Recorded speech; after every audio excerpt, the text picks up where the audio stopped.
Pernah kepikiran nggak sih, apa sebetulnya arti dari skor IQ? Apa benar angka 3 digit itu jadi label permanen yang nentuin sukses atau enggaknya kita? Nah, hari ini kita bakal bongkar semua mitos soal IQ dan cari tahu apa sih sebenarnya cerdas itu. Coba deh, kita renungin bareng-bareng. Menurut kamu, cerdas itu apa?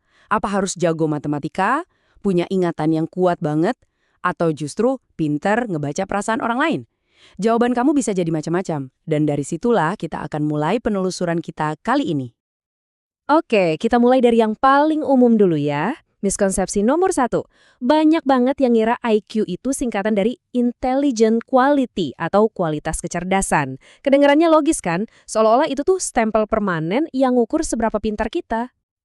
Tapi ternyata anggapan itu salah besar.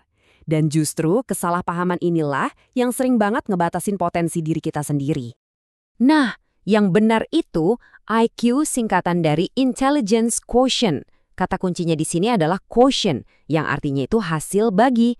Jadi IQ itu bukan kualitas yang nempel di diri kita, tapi sebuah skor dari sebuah tes pada waktu tertentu. Ini penting banget. IQ itu ibarat foto, jepretan sesaat, bukan takdir seumur hidup. Supaya kita benar-benar paham apa sih yang diukur sama skor ini, kita perlu mundur sedikit ke akarnya. Yuk, kita kenalan sama para pemikir yang pertama kali mencoba memetakan pikiran manusia yang super kompleks ini. Jadi gini, ceritanya dimulai lebih dari sabad yang lalu. Tahun 1905, ada Alfred Binet. Tujuannya mulia banget. Dia bikin tes bukan buat ngasih label pintar atau bodoh, tapi buat ngebantu sekolah ngidentifikasi anak mana yang butuh perhatian ekstra. Terus muncul Charles Spearman dengan ide faktor G atau kecerdasan umum. Nah, ide inilah yang kemudian dikembangin lagi sama Raymond Cattell yang ngebaginya jadi 2 jenis. Kita lihat yuk. Nah, pembedaan dari Cattell ini, wah, ini ngebantu banget buat ngerti. Coba bayangin fluid intelligence itu kayak prosesor di otak kamu. Kemampuan mentah buat mikir logis dan mecahin masalah baru. Sementara itu, crystallized intelligence itu kayak hard drive kamu. Isinya semua pengetahuan, fakta, dan skill yang kamu kumpulin seumur hidup dari belajar dan pengalaman. Dua-duanya sama pentingnya.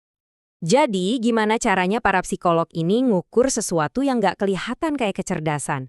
Ini kan bukan kayak ngukur tinggi badan ya. Ternyata ada aturan mainnya. Yuk kita lihat gimana sebuah tes psikologi itu bisa dianggap bagus dan bisa dipercaya. Oke, biar sebuah tes itu beneran valid, ada syarat-syaratnya. Pertama, reliabilitas. Artinya, hasil tes kamu harusnya konsisten. Nggak mungkin kan hari ini tes hasilnya jenius, minggu depan anjlok. Nah, yang kedua dan paling penting, validitas. Tes itu harus benar-benar ngukur apa yang emang mau diukur. Contohnya, tes IQ yang bagus ya harus ngukur kecerdasan, bukan malah ngukur seberapa cepat kamu baca. Itu kan beda. Oke, teorinya udah dapet. Sekarang yuk kita ngintip kotak perkakasnya para psikolog. Ternyata tes IQ itu macem-macem loh, dan masing-masing punya tujuan yang sedikit berbeda. Salah satu tantangan terbesar waktu bikin tes IQ itu adalah bias budaya. Bayangin deh, ada soal tes yang ngomongin tentang olahraga ski salju. Buat kita yang tinggal di negara tropis, ya pasti bingung kan? Makanya para ahli mencoba bikin tes yang bebas budaya, yang fokusnya ke kemampuan nalar murni. Salah satu yang paling terkenal itu namanya Raven's Progressive Matrices. Ini jenius banget sih karena tesnya sama sekali nggak pakai kata-kata. Kamu cuma dikasih lihat pola-pola gambar, terus disuruh nebak potongan mana yang cocok buat melengkapi polanya. Ini murni nguji fluid intelligence, kemampuan otak kamu buat nalar secara abstrak. Nggak peduli kamu dari mana atau sekolah di mana. Tes ini pun nggak cuma satu macam, tapi disesuaikan.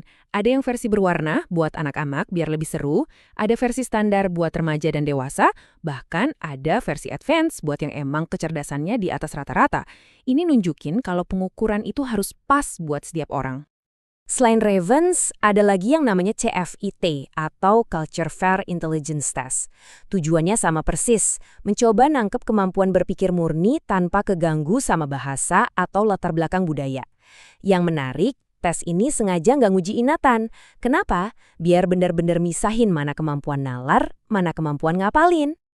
Dan sama kayak yang lain, CFIT juga punya skala-skala khusus yang dirancang buat kelompok usia yang berbeda. Mulai dari anak sampai orang dewasa, biar hasilnya akurat. Nah, ini ada lagi pendekatan yang beda banget, namanya tes IST dari Jerman. Tes ini fokusnya bukan ke kemampuan bawaan, tapi justru ke aptitude, yaitu kemampuan yang terbentuk dari hasil belajar. Tesnya juga adu cepat dan hasilnya bukan skor IQ, tapi skor STANE. Jadi, skornya itu nunjukin posisi kamu dibandingin orang lain. Fokusnya lebih ke seberapa cepat kamu nangkep pelajaran daripada seberapa pintar kamu dari lahir. Oke, kita sekarang sampai di bagian paling krusial.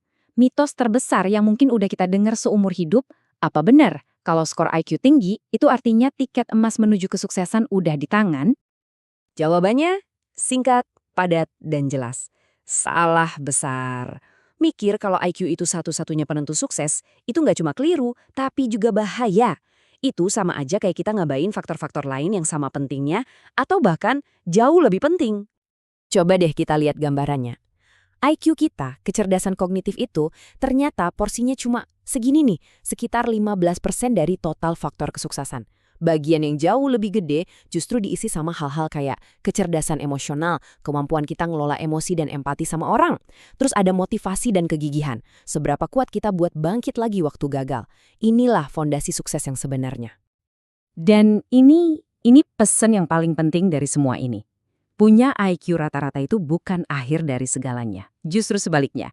Dengan kerja keras, ketekunan, dan semangat pantang menyerah, seseorang sangat bisa melampaui mereka yang mungkin IQ-nya tinggi tapi malas-malesan. Sejarah udah ngebuktiin itu berkali-kali.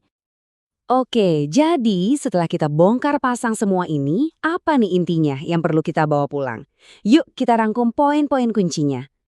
Jadi, ada 4 hal penting nih. 1.